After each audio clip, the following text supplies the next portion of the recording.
classique contre romantique.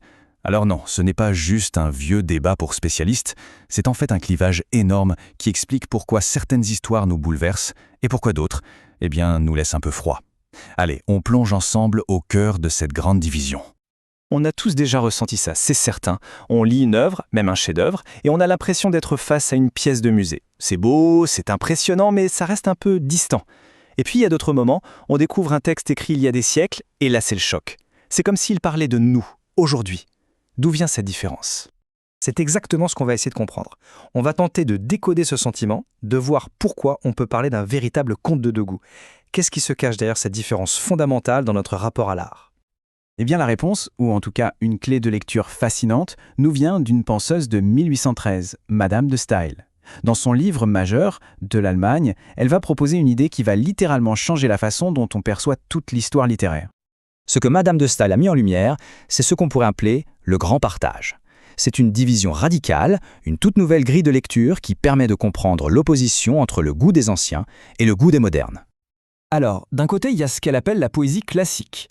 Mais attention, ici, classique, ça ne veut pas dire parfait ou modèle. Ça veut dire celle des anciens. Une poésie qui plonge ses racines dans le monde d'avant le christianisme, dans l'univers païen des Grecs et des Romains. Et de l'autre côté, la poésie romantique. Elle naît bien plus tard. Elle est issue de l'ère de la chevalerie, du christianisme, et ses premières traces remontent au chant des troubadours. Et c'est cette opposition qui est la clé de tout. Bon, maintenant que les bases sont posées, regardons-les de plus près, ces deux traditions.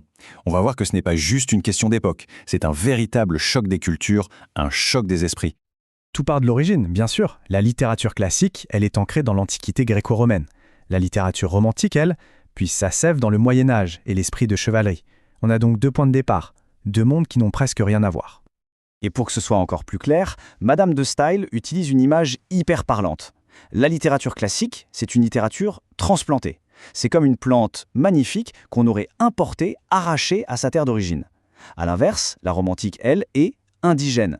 Elle a poussé sur le sol local, elle s'est nourrie de la religion et des institutions du pays. Et forcément, ça change tout.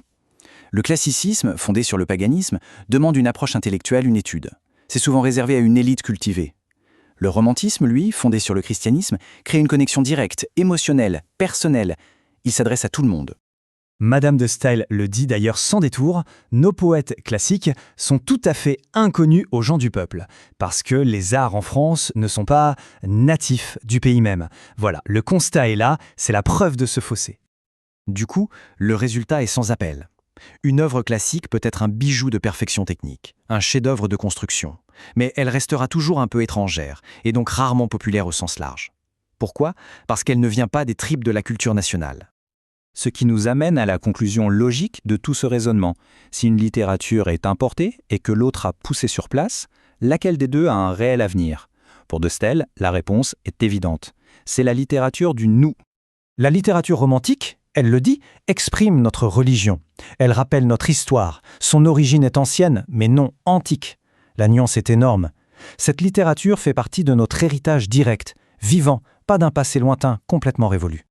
Autrement dit, pour résumer l'idée de manière très simple, la tradition classique, c'est une histoire que l'on étudie, la tradition romantique, c'est une histoire que l'on ressent. L'une s'adresse à notre cerveau, l'autre nous parle droit au cœur.